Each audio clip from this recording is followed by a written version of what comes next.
Bom dia, estamos hoje com mais uma transmissão da Tutameia.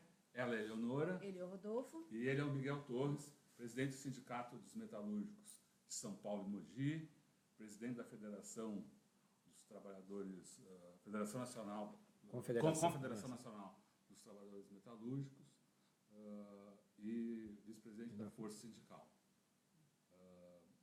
O Miguel, ele está participando hoje aqui do programa, saindo de um evento que o sindicato realiza na manhã de hoje com as mulheres metalúrgicas.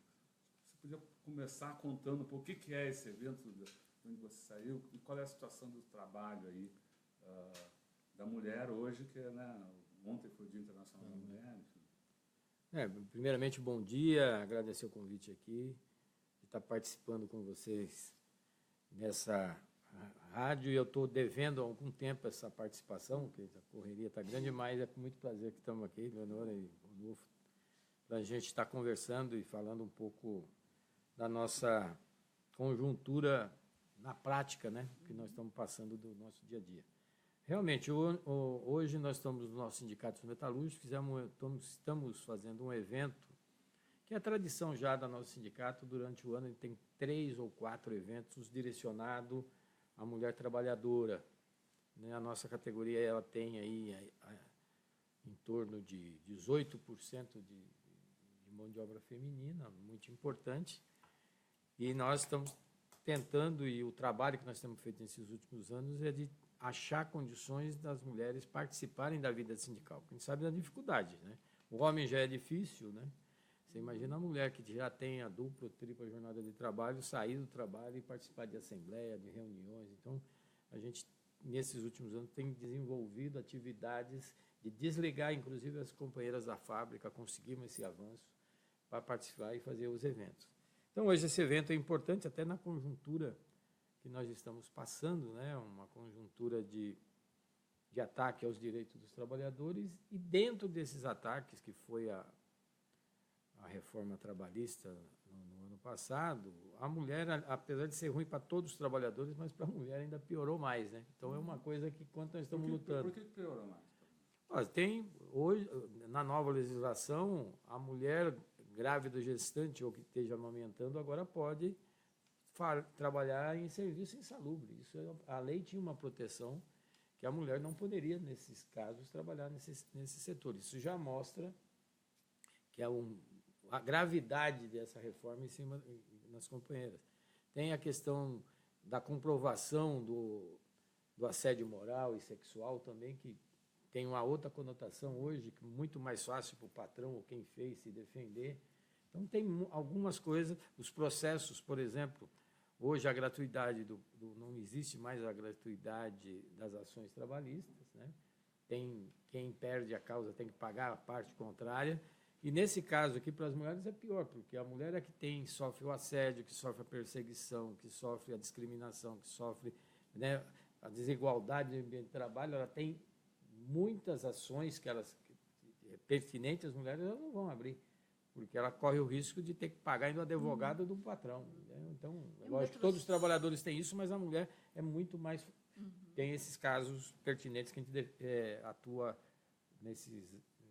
no dia a dia para acabar com essas discriminações. É um retrocesso de muitas décadas, né? Porque tudo isso tinha sido conquistado, né? Todos esses direitos tinham sido conquistados e... Infelizmente, né? Porque nós temos nessa luta até antes de 1917, né? Quando veio a primeira greve que se fala em redução de jornada foi em 1917. A partir daí teve acúmulos de conquista. Agora, nenhuma veio de graça. Todas as conquistas, elas vieram da luta. A gente até fala muito e tem até controvérsia, que eu defendo a tese que, para os trabalhadores, somente a luta faz a lei. Para o empresário não é só a luta, tem outros negócios que faz a lei para ele mais fácil. Mas para o trabalhador, se não tiver luta, não tem lei. Só chega no parlamento alguma coisa para votar ou entra... Se tiver pressão popular, se tiver uma ação popular, senão não tem. Então, essa luta é constante nesses 100 anos de história de conquistas nossas, e agora, numa tacada só, nós vimos aí que 263 deputados de 50 e poucos senadores fizeram com as nossas conquistas. E por que você acha que isso foi feito? Como é que foi possível ter um retrocesso tão grande no parlamento? O movimento sindical não conseguiu brecar essa mudança? Não houve. O que aconteceu que permitiu esse retrocesso de tantas décadas? Olha, nós temos aí na nossa história recente, o movimento sindical perdeu representação dentro do Congresso, né? Nós tivemos muitos avanços de 2002, a partir de 2002, que foi muito importante, mas nós não transformamos isso em deputados ou senadores. Inclusive, nós diminuímos a nossa representação nesse período de deputados ou senadores ligados ao movimento sindical. Quantos são hoje? Hoje é em torno de 40, chegou a ser 70. Então, enquanto a bancada ruralista, que era 70, hoje é 210. Então, você vê que inverteu. E lá, os interesses ficaram muito claros nesses últimos 2 anos, né, que a bancada que majoritariamente patronal, dos interesses muito liberais, tiveram muita força. Ainda tem, né? A minha esperança é que a gente acabe com isso esse ano, ou diminua, né? E o que está sendo feito para isso? Olha, nós estamos levando aos trabalhadores essa questão, né? Porque o que tem também, o trabalhador ainda não sentiu os efeitos maléficos da reforma. A sua grande maioria, né? É lógico que os sindicatos têm que estar avisando, falando, mas mesmo assim você sente ainda que o trabalhador, como ainda não atingiu ele direto no seu dia a dia, alguns já, mas a grande maioria não, eles acreditam que isso não vai ser problema. Então, o nosso papel hoje no sindicato, pelo menos o nosso aqui, ele está levando diariamente assembleias em fábrica, mostrando o momento importante que é de fazer uma resistência a essas reformas, mostrar para ele, porque de uma hora para outra, se o patrão quiser, ele vai fazer e vai esperar o momento mais fraco que o trabalhador tiver. E está em jogo, e vocês devem estar acompanhando, porque quando a reforma vem e ataca os direitos, ela, do outro lado, ela inviabiliza os sindicatos. Então, eles fizeram muito bem, inteligentemente feito, de faz a reforma, tira direito e neutraliza a ação sindical. Então, nós estamos resistindo a isso. Nós tivemos a nossa convenção no fim do ano, onde nós conseguimos, na nossa convenção, manter todas as nossas cláusulas e impedir a aplicação da reforma. Tudo que tiver da reforma, que tiver um pleito, porque ela é lei do empresariado, vai ter que passar pelos trabalhadores do sindicato. O que a reforma transformou na negociação individual patrão e empregados, nós estamos transformando de novo na questão coletiva. Então, aquela coisa de fazer banco de horas individual, na nossa convenção tem que ser coletivo, né? As assembleias têm poder, não fica individual o trabalhador, de mudar questões dentro da legislação da convenção coletiva. Então, é um enfrentamento difícil, mas nós estamos fazendo isso no nosso dia a dia. Muitos sindicatos estão fazendo também, né? Eu estou falando do meu pela... Claro. O senhor falou que o trabalhador, individualmente, ainda não está sentindo os efeitos dessa reforma. Mas se a gente olha as estatísticas, né? Eu estava aqui até falando uma estatística recente do IBGE, agora, dessa semana, do IBGE já mostra que, no ano passado, o número de trabalhadores sem carteira ou por conta própria já superou, pela primeira vez na história das estatísticas, superou o número de trabalhadores em empregos formais.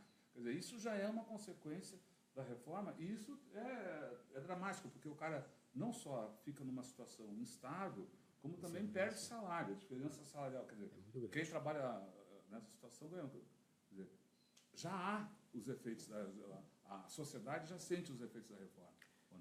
Sente, mas aí é diferente o sentimento disso. Quem está trabalhando empregado, ele ainda acredita que, não, isso aqui, a grande maioria, fala, isso aqui não vai mexer comigo, eu patrão não vai fazer isso, o patrão é legal, é um cara companheiro. Né?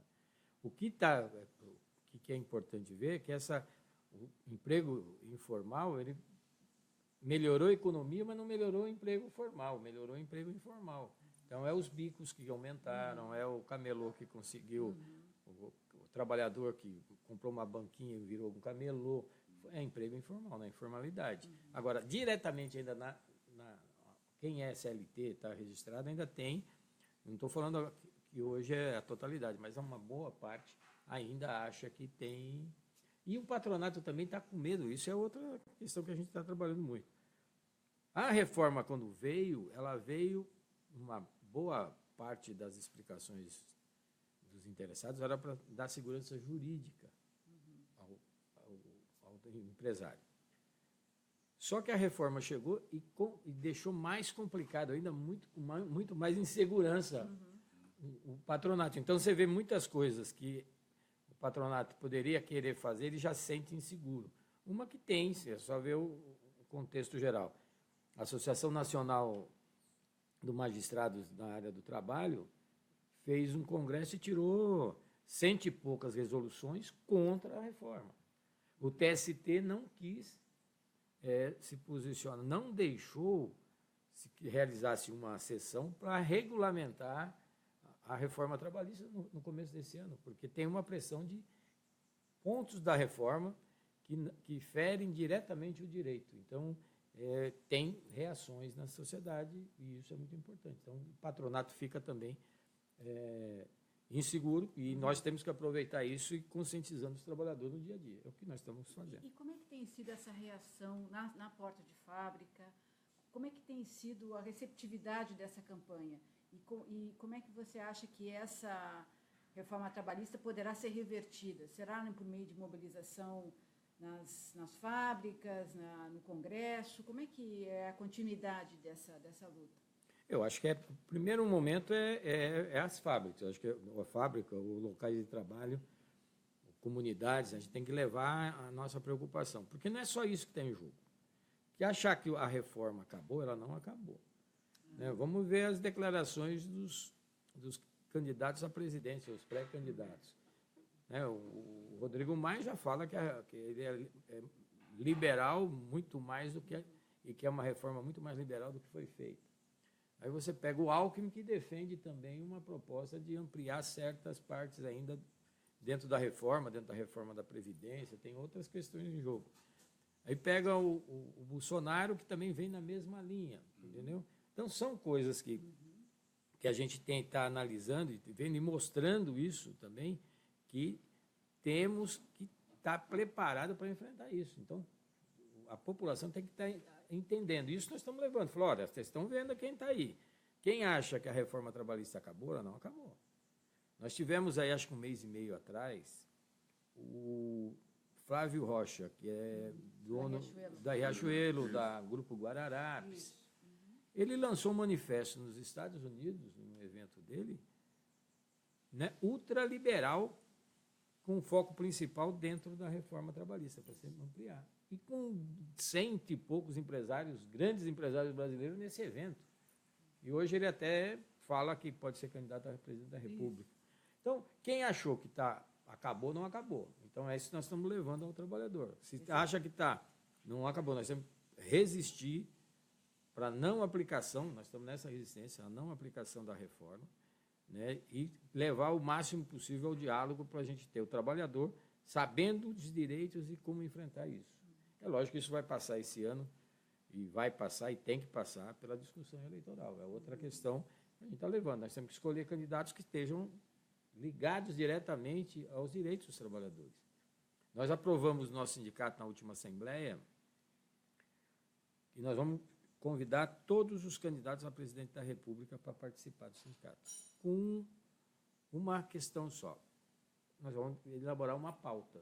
Se ele concordar com aquela pauta, ele vai falar. Você concorda? Rever os direitos trabalhistas, você concorda?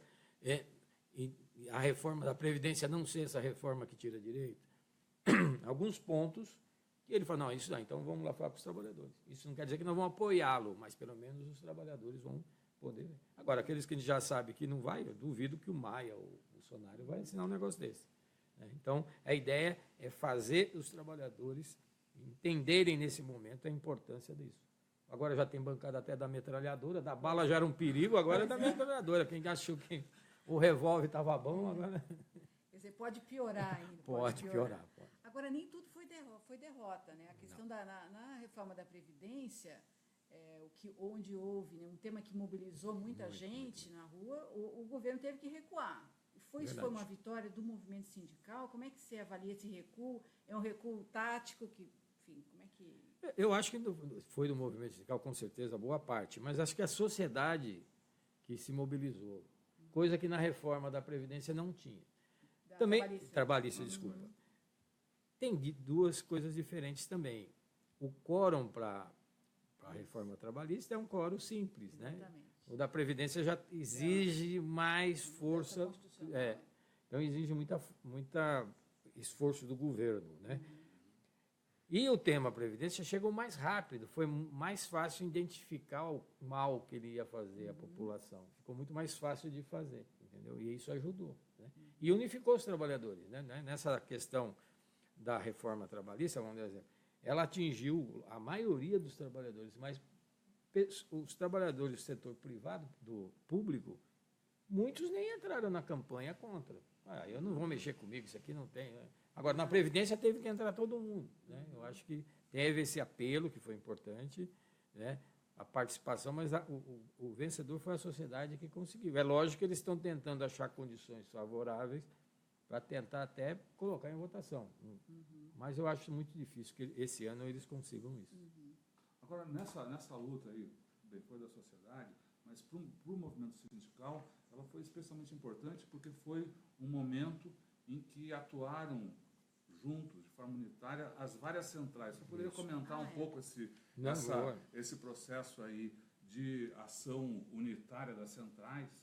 Não, foi muito importante. Acho que as centrais têm hoje uma maturidade fantástica, porque passam por cima de divergências ideológicas e focam o que converge para os trabalhadores. As centrais tiveram esse papel muito importante de trabalhar a unidade do movimento sindical, independente das que são oficialmente reconhecidas, mas todas as centrais, até as centrais mais à esquerda, que não têm uma representação tão expressiva, mas foram importantes nisso. Teve uma discussão, acho que isso ajudou, colocar o bloco na rua mesmo para enfrentar, ajudou muito. Até ajudou a convencer, né, a população em geral, né? Mas nós tivemos nesse processo categorias que não se mobilizaram contra a reforma. Então isso também foi muito importante. O senhor acredita que esse movimento, esse processo, não é de unificação, mas essa luta unitária das centrais pode se espelhar também no processo eleitoral, talvez não no apoio a um candidato, mas na denúncia de candidatos que não reconheçam ou que não aceitem ou que sejam contra uma pauta unitária dos trabalhadores? Isso nós estamos trabalhando. Eu acho que é cedo de falar, eu trabalho isso, que nós tenhamos uma pauta única das centrais, dos trabalhadores, para a gente levar e trabalhar com os candidatos, né? Eu defendo que nós temos que ter essa capacidade de unificar uma pauta. Tem muitas dificuldades, a gente sabe das dificuldades que vão ter, mas nós temos que trabalhar aqui. O que é o melhor para os trabalhadores brasileiros nesse momento é ter uma pauta única consensuada, né? Então, nós estamos trabalhando para isso. Mas, repito, tem dificuldades, mas muita dificuldade. Dá para construir os pontos comuns? Eu acho que... Que pontos seriam esses? O que você acha que seriam... Essa pauta única seria em torno de que pontos para unificar o trabalho das centrais? Hoje seria a questão da reforma trabalhista, rever a reforma trabalhista. Não digo se vai rever ela totalmente, mas pontos que prejudicaram mais, ou a proposta da Previdência, fazer uma proposta de uma Previdência. E nós sabemos, a Previdência, o mais interessado que a Previdência quebre, que não quebre, são os trabalhadores. Quem ganha menos, aquele que... Então, nós sabemos, não queremos que quebre. Agora, não podemos partir de uma proposta de reforma que não abram, né, as informações para que se haja discussão, né? Quem são os devedores da Previdência? Por que eles não pagam? Qual que é a estrutura de organização administrativa que tem nesse sistema? A DRU, por que tem DRU ainda na questão da Previdência? Por que o Estado, né, no tripé que é a Previdência, não coloca mais dinheiro do que, principalmente nos trabalhadores rurais que não conseguem contribuir? Não sou contra, não. O Estado tem que fazer essa parte assistencial. Então, quem contribui sabendo que durante um tempo ele vai ter direito àquela coisa. Então, eu acho que os pontos principais vão ser esses. Eu defendo que nós temos que ter uma discussão muito clara com a sociedade, mas principalmente com os candidatos no momento, um plano nacional de desenvolvimento com geração de emprego. Entendeu? Se não tiver isso, vem quem vir aí, vai ficar 4 anos, vai ficar 8 anos, e o país vai continuar nessa draga que está hoje. É uma coisa, infelizmente, nós não temos uma política industrial, não temos uma política agrícola, não temos uma política de comércio, nada. É lampejo. Aí vem, exonera aqui, dá uma anistia ali, e não resolve o problema que é fazer, e nós conseguimos ter uma indústria forte. Um dado, não existe país desenvolvido no mundo que não tenha a indústria como seu principal alicerce. Não existe. Você precisaria reindustrializar o país. Hoje nós estamos num processo inverso. Exato. O que nós temos hoje? Há 20 anos, 22 anos atrás, o peso da indústria no PIB era 25%, 27%. Esse ano acho que vai ser... Industrialização é um processo que vem há alguns anos, mas que se agudizou de forma brutal nesses 2 últimos anos, aí, especialmente. Né? E hoje a gente viu uma notícia que é exemplar disso. Né? A gente estava comentando aqui a decisão do governo da Petrobras de abandonar a plataforma que estava sendo construída no Sul, no Rio Grande, que já tinha recebido muitos investimentos, e contratar a construção de uma plataforma na China. Quer dizer, é aquela coisa de exportar empregos para a China. Como é que você vê essa posição de desprezar, digamos, a geração de empregos aqui no Brasil e levar a produção industrial para fora? É grave, né? A gente está falando de futuro, né? É um país que hoje se vê dessa maneira, é um país que não vai ter futuro, porque não desenvolve tecnologia, não qualifica seus trabalhadores, não tem massa salarial para gerar uma renda suficiente para ter uma vida digna para ele, seus filhos e familiares. Então, o que tem, é lógico que acentuou muito agora, esse processo de desindustrialização, ele vem de 25 anos para cá, ele vem se acentuando. Né? Passa por diversos governos, mas nesse aqui é pior. Né? Nesse governo é drástico. Então, para vocês terem uma ideia, estão falando de uma plataforma.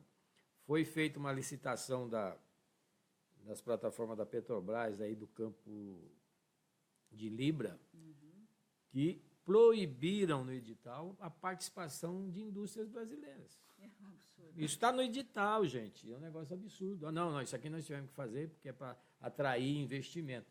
Resumo disso. Teve um alívio fiscal de 1 bilhão ou 1 trilhão, tem que até ver esse número direito, para um grupo inglês, para produzir equipamentos que vão usar aqui.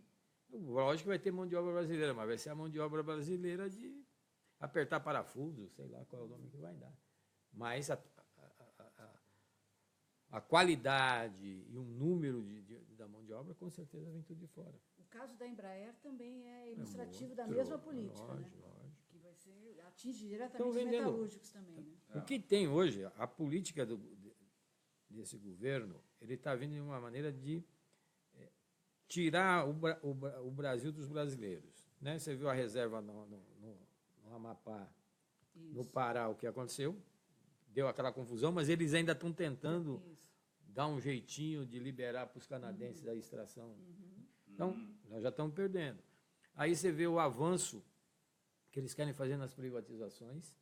A Eletrobras, por exemplo, nós estamos vendo essa campanha de fazer uma privatização da Eletrobras. Tá bom, vamos pensar o que é. qual que é o preço mínimo que eles estão propondo? O governo está propondo 20 bilhões. Quanto custa o sistema Eletrobras no Brasil? É quase 400. Só Belo Monte foi 40. E aí nós vamos ver, estão vendendo o nosso patrimônio, fazendo caixa. Ainda vai falar ainda, como fizeram na CEMIG, foi um sucesso o leilão. De 20 nós vendemos por 22. Né? E vai enganando o povo e tirando nossos patrimônios. E é isso que está acontecendo. Então, lá no Rio Grande do Sul, que acabou com a indústria naval, é uma coisa absurda que aconteceu no Rio Grande do Sul, entendeu? No Brasil todo, mas lá a gente sabe, estava desativado, nós tivemos um processo de voltar ativa fortemente lá no governo Lula, foi muito importante essa retomada no setor naval. Estava ganhando o mercado, e daqui a pouco vem, né, vender. Por outro motivo, teve os problemas, lógico que teve. Agora, resolve os problemas, não abre mão do patrimônio brasileiro. Acho que isso é um problema que a gente vai ter que enfrentar também nesse ano, nessas eleições. A venda da Eletrobras que você estava citando, quer dizer, além de encarecer a conta de luz para todo mundo, provavelmente isso vai acontecer, também vai ser um fator de desindustrialização, porque vai aumentar também o custo para a indústria, que é a grande consumidora de eletricidade. Né? E não só isso, vai ficar na mão de interesses estrangeiros. Aí vamos pensar aqui, onde que estão as maiores hidrelétricas? Nos maiores rios, onde tem o controle das águas, querendo ou não, vai ficar na mão de estrangeiro. Vamos ser honestos, vai ficar onde lá? Itaipu não, mas Belo Monte. Tá lá, o rio passa ali, e aí? A água passa a ser. Então, é um risco estratégico que o governo está cometendo. Não sei se ele está cometendo o erro, propositalmente ele está cometendo isso. Porque ele tem interesses. Né? A questão vai muito além de fazer caixa. Lógico. Quer dizer, o fato de vender caro ou vender barato talvez seja o menos importante. O governo aí abdica da soberania, não é isso? É isso aí. Esse é o grande problema que nós estamos passando. Acho que está faltando esse apelo para a gente buscar. Muito ruim a gente falar de ser nacionalista, que puxa isso muito para a direita, mas nós temos que ter um espírito de país para a gente garantir o que é o nosso patrimônio. A Amazônia, a gente já vê o que está acontecendo, né? Então, desmatamento, as maiores empresas de lá não são brasileiras, são tudo de fora e vêm, estão acabando com o que nós temos, infelizmente. Você falou de que é uma política que tem interesses envolvidos, ou que obedece a alguns interesses. Que interesses são esses que estão fazendo essa varredura aí na economia brasileira? Olha, essa desnacionalização crescente. Vem dos grandes grupos, né? Não tem como não ser, tá por trás disso uma Shell, né? As companhias de transgênicos, isso é mundial. É lógico que isso não está acontecendo só no Brasil. Aqui o impacto tem que estar vendo agora, mas passou isso por diversos países do mundo. Então, acho que nós temos a capacidade, temos que ter, de enfrentar isso. Levar esse debate, levar para as escolas, fazer a sociedade começar a discutir, ver o que estão fazendo, denunciar. Né? Porque está tudo bonito. Vamos privatizar porque ali roubaram muito do Brasil e nós vamos... E aí? Pune quem roubou, prende quem roubou, ressarce, faz ressarcir. Agora, o patrimônio não pode ser desfeito. Né? Daqui a pouco é a Petrobras que vão vender. São coisas que a gente vai ter que ficar... Estão fatiando a Petrobras. Então, já começaram. Então, você já vê que daqui a pouco perde, a parte lucrativa vai ainda para os outros. Né? Esfolhando, como disse aqui o presidente do Clube de Engenharia, estão decepando. Como se fosse um mau cachorro. As pedras. Tá certo. E como é que você vê? Você falou agora que não era... o que está acontecendo no Brasil não é um fenômeno só brasileiro, está no mundo todo. Recentemente saiu uma notícia de que na Alemanha, justamente os metalúrgicos conquistaram uma série de conquistas trabalhistas, direitos muito importantes, né, de horário de jornada de trabalho, remuneração, descanso. De alguma maneira há uma resistência maior lá fora. Como é que esse exemplo da Alemanha poderá servir para o Brasil? Eu acho que fora da curva hoje é a Alemanha. Né? Todos os outros países estavam indo para a diminuição de direitos. Né? França, né? O novo presidente da França tentou, não conseguiu, mas vai tentar de novo. Tem uma briga, teve muita resistência. Macron. Mas na Alemanha isso, eu acho que ajuda a resistência da gente no mundo inteiro. No Brasil, mas no mundo inteiro vai ajudar a gente a começar a mudar. Agora, notícia ruim é a Itália. A Itália, você já viu quem ganhou lá. Os dois lá, com certeza, vão para o caminho de neoliberal. Vão vender tudo, tirar direito. Então, nessa questão da reforma trabalhista e das reformas, vamos ver na América Latina. Estão vindo para todos os países, estão passando por esse processo. O que aconteceu na Argentina? Que foi o inverso daqui. Lá votou primeiro a Previdência e a trabalhista vai ser agora. Estão tentando pôr para votar. E está tendo muita resistência. Muita resistência. Então, o que tem? Aí você vai, os outros países estão passando isso. Chile está passando por um pouco, tem um problema ainda na Previdência deles. Uruguai, Paraguai. O Paraguai virou agora um polo industrial para atrair indústrias brasileiras para o país sem a mínima condição de ambiente de trabalho decente para o trabalhador paraguaio. Então, está tendo um processo que a gente tem que enfrentar. Uma coisa que nós fizemos, que estamos tentando entrar principalmente na parte da indústria, nós criamos o ano passado, conseguimos, não digo nem que é criação, nós conseguimos reunir os metalúrgicos do Brasil de diferentes centrais sindicais. Nós demos o nome de Brasil Metalúrgico. Então, nós temos metalúrgicos da CUT, metalúrgicos a nível nacional da CUT, da CTB, da UGT, da CSB, do Conlutas, da Intersindical. Por mais diferenças que tem, nós fechamos uma resistência no Brasil nas lutas que nós fizemos no ano passado. A nossa ideia, nós estamos trabalhando já uma viagem até a Argentina, para a gente começar a partir da Argentina, começar na área da indústria, a gente mostrar que é possível a questão ideológica resolver nas suas regiões ou no seu grupo, mas as questões dos trabalhadores ela tem que ser conjunta. Então, eu acho que nós estamos avançando para isso, eu acho que isso pode ser que esse ano a gente consiga dar É lógico que tem outras categorias, mas nesse caso nós estamos querendo fazer, nesse primeiro momento, uma ação para a gente unificar a luta dos metalúrgicos na América Latina. Internacionalizar a luta, como se pode globalizar o capital, vamos globalizar a luta. Exatamente. E como é que você vê a incorporação desses trabalhadores que não são sindicalizados, que não têm carteira assinada, que muita gente chama de precariado, enfim, esses trabalhadores que estão à margem da legislação, à margem do movimento sindical, como é que eles poderiam ser atraídos para um tipo de militância? É possível fazer isso? O sindicato deveria buscar esse tipo de público, digamos, que está afastado da luta sindical? É uma meta de vocês? Olha, essa discussão existe, né? O grande problema que tem aí é a questão legal do sindicato defender o trabalhador não formal. O que nós fazemos? Nós fazemos ações de trabalho, vamos ser mais claro, de levar a esses trabalhadores informações e ajuda que ele possa precisar. Ele é precarizado no salário,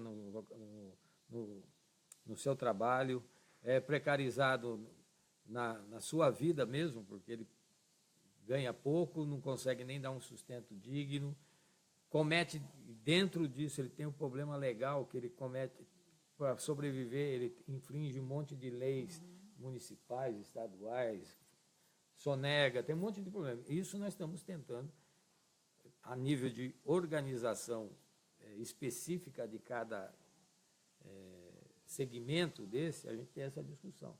Agora, isso passa por uma coisa que é maior, é tentar e fazer valer uma legislação que absorva isso, que dê a garantia constitucional para esse trabalhador, que hoje não tem.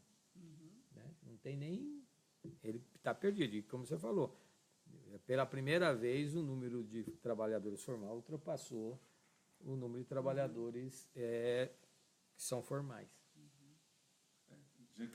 Na verdade, tinha que fazer valer a CLT. É isso aí, ser obrigados a contratar. Mas você vê, ó, essa nova legislação que permite a contratação do trabalhador como trabalho intermitente, isso já é legal e é um crime contra o trabalhador, porque o salário dele vai ser salários, já tem casos aí que fala de R$200 por mês, R$180 por mês, mas lógico que ele vai ter que fazer outros bicos, mas isso, é bico, é correr atrás de uma coisa, é de outra, então nós não podemos admitir. E o que é mais agravante é que esse trabalhador do contrato intermitente, a hora que ele entra nesse sistema, vai lá para o Ministério do Trabalho e é computado como trabalho. Então, vai ser na estatística, não é mais 13 milhões de empregados, é 10, é 8, o governo conseguiu acabar com o desemprego. Então, tem toda uma... Você está há muitos anos na luta sindical, desde o final dos anos 70. O que mudou na luta sindical nesse processo todo que você viveu aí? O que hoje é mais fácil, é mais difícil? O que mudou? Mudou muito, né? Eu acho que nós passamos num momento que dentro da ditadura, repressão, que era uma outra repressão, né? Hoje tem um outro sistema. Mas, outro sistema de repressão? Como é que é? Hoje a repressão é uma reforma trabalhista, acabar com o financiamento do sindicato. Maneiras de tirar, né? De tirar a representação dos trabalhadores. Então, o que tinha a luta, né? Eu acho que sempre, nesse período todo, a luta é que fez a diferença. Então, eu acho que mesmo na época da ditadura, nós tivemos enfrentamentos graves, violentos, mas prevaleceu a luta. Então, isso foi importante. Passa pela retomada da democracia, passa pela Constituição de 88. O que aconteceu? Acho que depois, o grande que eu faço um corte aí em 88. O movimento sindical, os trabalhadores, até 88, tinham uma atuação mais forte do ponto de vista de base, de orientação. Quando vem a Constituição de 88, os trabalhadores conseguiram, na Constituição de 88, dizer que os trabalhadores foram os grandes vencedores na Constituição, de fazer uma Constituição muito forte e que protegeu os trabalhadores mais, conseguiu direitos importantíssimos. O que aconteceu depois disso? O movimento sindical eu acho que foi acostumando com essa situação. Se acomodou um pouco? Eu digo que se acostumou com a situação. Ó, chegamos até aqui, conquistamos a terra e redução de jornada. Então, tudo... E tem uma coisa que é diferente, que a gente tem que relatar. Até 88, as lutas eram constantes, então as conquistas saíam e elas eram valorizadas. A partir de 88, como você atingiu um patamar muito interessante, você não teve aquelas conquistas coletivas, foi muito mais para as individuais, uma fábrica, e isso foi deixando o movimento sem uma nova bandeira que unificasse. E aí também vem a divisão dos trabalhadores, né? Aí divide os partidos centrais e começa de uma maneira e tira. Até 88, os trabalhadores, a sua grande maioria, estava tudo junto, né? Tinha uma linha de atuação mais próxima. E depois a gente viu que separa, cada um vai cuidar, e entrou nessa questão de olhar muito para as questões mais de cada central, que ainda tinha, principalmente, a CUT começa por aí, né? Depois vem a Força, o GT. Então, acho que teve esse momento. A diferença foi essa. E nós temos pelo menos no nosso setor, eu acho que se no nosso acontece em outros, a grande maioria dos trabalhadores que estão hoje empregados, ele não teve a experiência que tinha a luta para a conquista. Já estava tudo então, pronto. Quando ele chegou na fábrica, o exemplo da fábrica, porque é da minha categoria, ele chegou lá, já tem cesta básica, já tem convênio médico, já tem lá uma comissão de fábrica, já tem ambiente de trabalho protegido, já tem, né, uma política de cargo e salário, já tem um clube lá de lazer dentro de um grêmio. Agora, só que aquilo aconteceu, e aí o movimento sindical pode ter erro, mas ele não viu o que aconteceu para chegar naquela situação. Teve luta, teve briga, teve greve, teve invasão, teve as greves em 80, na década de 80, era de invasão. Você ficava uma semana, 2 semanas dentro de uma fábrica para conquistar, muitas vezes, papel higiênico. Né? Então, as conquistas eram assim. Os novos trabalhadores, eles já chegam nas empresas e já está consolidado os benefícios. E a maioria fala, esse patrão aqui o meu empresário, ele é legal. Eu não vou brigar com ele, não. E o nosso erro... Meu malvado favorito. Né? E o erro que eu acho que nós cometemos é não ter revivido a história para os novos trabalhadores. Eu cito um exemplo, e eu respeito toda e qualquer religião, mas você pode em qualquer religião, pelo menos no crente, no evangélico, no católico, você vai ver lá, quando o pastor ou o padre fala, ele vai lembrar ali para todo mundo coisa que aconteceu 2000 anos atrás, ele lembra, e fala, ó, foi lá, apanhou, chutou lá, entrou no templo, quebrou tudo, foi isso aqui gerou isso, mas ele fala toda a missa ou todo o culto. Nós podemos fazer o melhor acordo salarial de aumento real, de convenção coletiva, nós vamos valorizar aquele momento que nós conquistamos. Esquecemos de falar que para chegar ali nós tivemos todo esse processo. Então, eu acho que é uma mudança aí que a gente vai ter que pensar como fazer. E resgatar a história. Agora, você disse da dispersão que houve pós-Constituição de 88, mas agora há uma convergência das centrais. Pode-se imaginar uma associação, um vínculo maior entre essas centrais, mais ou menos do que ocorria antes de 88? Você acha que essa situação atual pode forçar uma unidade maior na luta sindical? Eu creio que sim. O que as centrais não podem, esse é um grande problema, é ser partidarizada. A central ela tem que ter o papel de defesa dos trabalhadores, respeitando suas categorias que estão filiadas, e a questão partidária é uma questão do indivíduo, do dirigente, não da entidade. A hora que confundir isso, estamos ferrados. Acho que ela tem que ser neutra. Se o governo acerta, nós temos que parabenizar. Se erra, nós temos que bater, independente se é de direita, se é de esquerda, se é de centro, nós temos que pensar nisso. Mas as centrais hoje, pelo menos de quem olha de fora, vê, a central X está ligada ao PT, a central está ligada à força, a outra está ligada à direita, enfim. Não sei se elas estão não sei se dá para dizer que elas estão partidarizadas, mas que há uma identidade ideológica tem. Partidos. Então, isso existe. O que eu prego é que isso não pode interferir na vida da central. Pode até estar ligado. Falar, a maioria dos dirigentes do Solidariedade é de partido Y, da CUT é do PT, né? da UGT é do PSD. Agora, isso não pode deixar que o partido interfira na vida sindical. Os interesses dos trabalhadores são maiores que dos partidários. Então, essa questão, talvez isso é o grande problema que tem que ir pela frente. Então, mas temos que fazer, temos que avançar. E o trabalhador é trabalhador em qualquer lugar. Ele não quer saber se é CUT, se é força, se é UGT. Ele quer saber que o problema dele está sendo enfrentado, que os sindicatos, as centrais estão defendendo ele nas suas necessidades. Então, é isso que o trabalhador quer. Então, se as centrais voltarem para isso, com certeza a gente consegue avançar. Você falou que a Constituição de 88 foi grande vitória, a conquista dos trabalhadores. Ela é também, do ponto de vista institucional, talvez a maior vítima do governo que se instalou pós-impeachment. Né? Não, é verdade. Você vê que o ataque à Constituição é diário.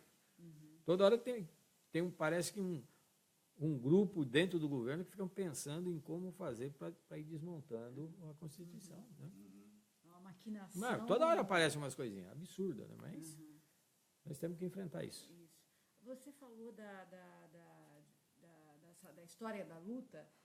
Nesse processo aí, pós-impeachment, houve uma greve geral no ano passado, que foi significativa. Foi. E depois isso não se reproduziu. O que qual foi o motivo do sucesso daquela greve? E você acha que é possível uma mobilização mais forte nesse ano de 2018 contra as medidas do governo? Então, não, a greve foi fantástica. Eu acho que nós conseguimos passar e mobilizar e ter um espírito de unidade muito forte. Acho que foi de norte a sul, leste a oeste do país. A importância dela foi muito grande. Eu acho que as centrais tiveram esse papel. Por isso que eu falo, se não foi partilharizado, vai bem. E ela foi muito, muito bem dentro de uma pauta única, né? Que era contra a reforma da Previdência e, naquele momento, mais perto da gente, a reforma trabalhista. Eu acho que esse ano tem condições. Agora, uma greve, para ser feita a nível nacional, ela tem que ser muito bem preparada. Não dá para queimar esse não dá. Ele tem que ser a última coisa que a gente tem que fazer, porque a nossa extensão é muito grande. Você não consegue, se falar em nacional, você não consegue, né? Você tem que falar que você está em todos, ou na grande maioria dos estados do país. Então, esse é o problema que a gente tem que fazer muito bem feito. O que pode ser feito, e está sendo feito, e a gente faz, porque isso também ajuda muito, são atos e mobilizações que têm uma característica pré-greve, até de organizar uma possível greve. E isso ajuda a levar a informação à população do que está sendo discutido. Isso também ajuda, né? Então, mas a greve mesmo, ela tem que ser muito bem debatida. Ontem eu vi isso, eu achei uma coisa maravilhosa que aconteceu na Espanha. Ah, sim, a greve das mulheres. A greve das mulheres. Eu falei, olha, nós estamos aqui falando de voltar no tema, de melhorar a condição da mulher no trabalho, na vida. Agora, o que nós vimos ontem na Espanha foi um negócio fabuloso, de ter greve dentro de um país que a gente sabe que é lógico que é avançado e tal, para a questão da mulher, o Dia Internacional da Mulher, para respeitar os direitos das mulheres. Então, nós aqui estamos muito longe de tudo isso. Até uma greve que você tenha coisas muito pontuais. É difícil, porque tem a complexidade. Eu vi esse fato de ontem na Espanha, chamou muita atenção. Sacudiu o país, né? Porque teve alguns milhões de mulheres participando, desde da 0 hora de ontem. Com atividades. Houve atividades acho que cidades no país inteiro, né? É um Madrid exemplo. foi sensacional, Bilbao foi um negócio impressionante. Foi fantástico. Eu achei um enraizamento grande, né, na sociedade. É um exemplo. Vamos lá pensar. Eu falei para as mulheres hoje,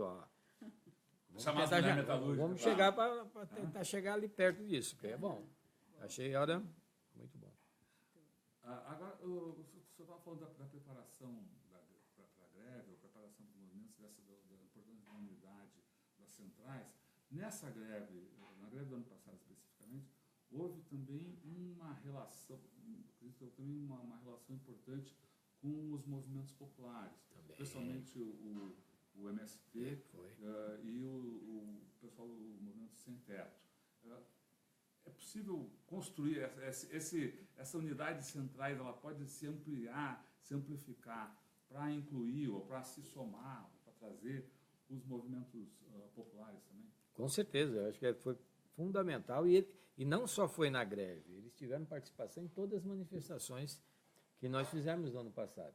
Né? Até Brasília, que nós fizemos aquela marcha para Brasília, que fomos recebidos com bomba, os movimentos sociais foram, entendeu? E a gente viu que é muito importante, até porque não desassocia uma coisa da outra. Pensar que é só o trabalhador que vai, não, nós estamos pensando na sociedade. Estudantes, eu acho que teve uma participação muito importante. Então, esse é papel também das centrais trazerem para dentro da discussão e estão trazendo, né, a sociedade como um todo. As centrais estão passando já por um período de corte de financeiro. As entradas agora estão reduzidas até pela mudança da legislação trabalhista. Como é que é possível encarar esse novo momento? Como é que vocês pensam em reagir a isso, a questão da contribuição sindical? Como é que vai impactar na vida das centrais e dos sindicatos, especialmente? Não, já está impactando, né? Eu acho que não é só a reforma, quando a gente fala que ela foi muito bem feita, é que tira direitos e impede que o sindicato atue. Então, eles fizeram isso muito bem feito. A discussão agora dentro das centrais ou do movimento sindical é ter um sistema de financiamento e esse sistema que seja discutido com os trabalhadores. Isso que nós estamos defendendo. Os trabalhadores têm que escolher o sindicato que ele quer. Se ele quer um sindicato que vai ter condições de estar no seu dia a dia com uma estrutura maior, vai ter que contribuir com mais, que aquele que acha que não precisa de nada, não contribui. Eu acho que essa é a discussão que tem que levar para cada base. Nós estamos trabalhando nessa fase, nessa ideia de aprovar as contribuições com os trabalhadores. Chega numa fábrica, fizemos uma assembleia no nosso sindicato disso, de qual a necessidade nós temos. Nós precisamos disso para tocar. Vamos contribuir? Então, vamos aprovando depois em fábrica. Dentro da estrutura macro, estamos trabalhando uma legislação que financia os sindicatos, o movimento sindical, com a estrutura vertical que é hoje. Centrais, confederações, federações e sindicatos. Qual que é a ideia? Você ter uma contribuição debatida com quórums mínimos, né? Não pode ser qualquer quórum, tem que ter uma discussão, tem que ser divulgado, tem que ter direito à oposição, tem que ter todo um processo que mostre que é democrática essa contribuição. Porque o que está em jogo, o movimento não é o movimento sindical, é os trabalhadores. Então, nós estamos trabalhando nisso e achamos que tem que essa discussão avançar. Tem uma medida provisória agora no Congresso, que se instalou a comissão especial para debater essa medida provisória, que tem dentro dela, que no geral ela é para regulamentar a reforma trabalhista. Dentro dela tem emendas de diversos deputados com propostas sobre o financiamento sindical. Agora, o pano de fundo é combater a reforma trabalhista. Com certeza, o pano de fundo é esse. Essa Não é a tem jeito, prioridade. não tem jeito. Falar que não precisava de reforma, a gente também não é tão atrasado assim. Nós sabemos que a CLT ela precisa ser adequando às situações, mas não tirando direitos. Falam muito do negociado sobre o legislado. Isso já acontece no movimento sindical há muito tempo. As convenções ou acordo coletivo é o negociado sobre o legislado. Ela só que é para condições mais favoráveis. Categorias grandes sindicatos. Para condições mais favoráveis. Uma hora essa aqui na CLT é 50%, nas outras convenções é mais. Então, tem condições mais favoráveis. E também nos acordos existem coisas que são momentâneas. Uma empresa está passando por uma dificuldade de venda financeira, em vez de ela fechar uma empresa e mandar tudo embora, faz um acordo por 2, 3 meses de alguns benefícios suspensos, mas depois volta. Isso sempre foi feito por todos o movimento sindical, CUT, FOR, todo mundo, não tem aí quem não fez.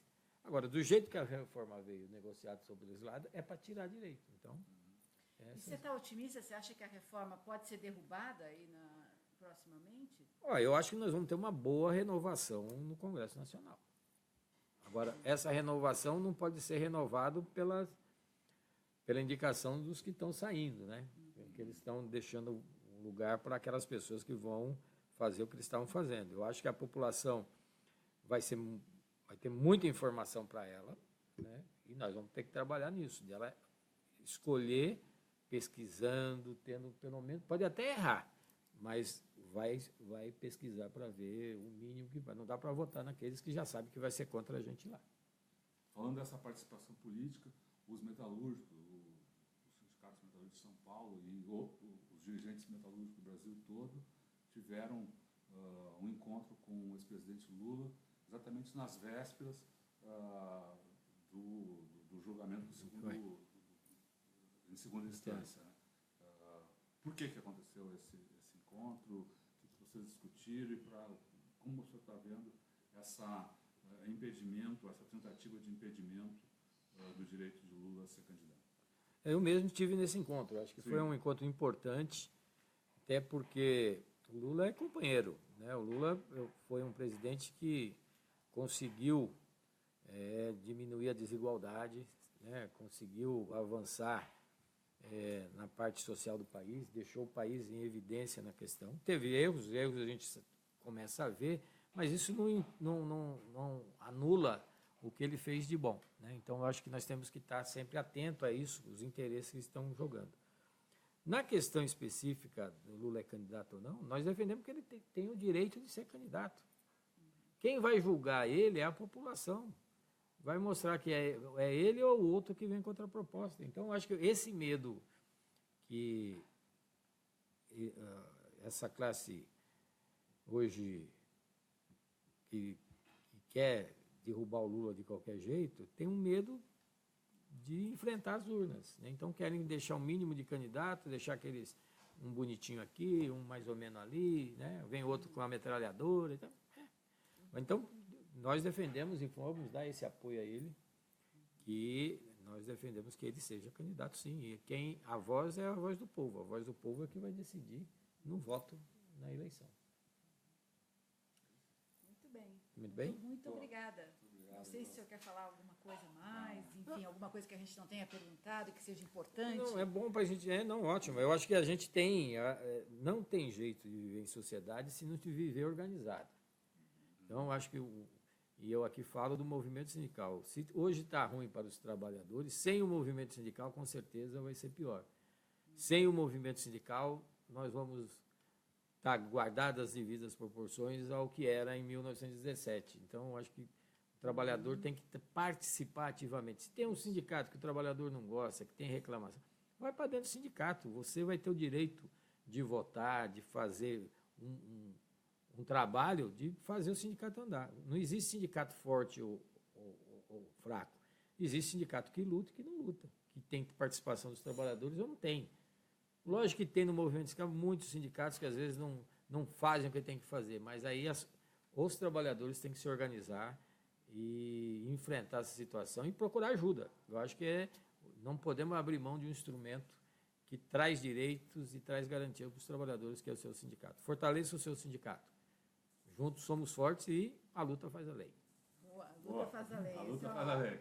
Essa foi a palavra aqui no Tutameia, a palavra de Miguel Torres, presidente do Sindicato dos Metalúrgicos de São Paulo e Mogi, presidente da Confederação Nacional dos Trabalhadores Metalúrgicos.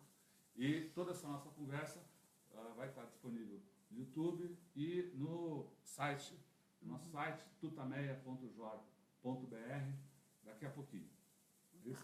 Obrigado, obrigada. menina. Vou deixar aqui.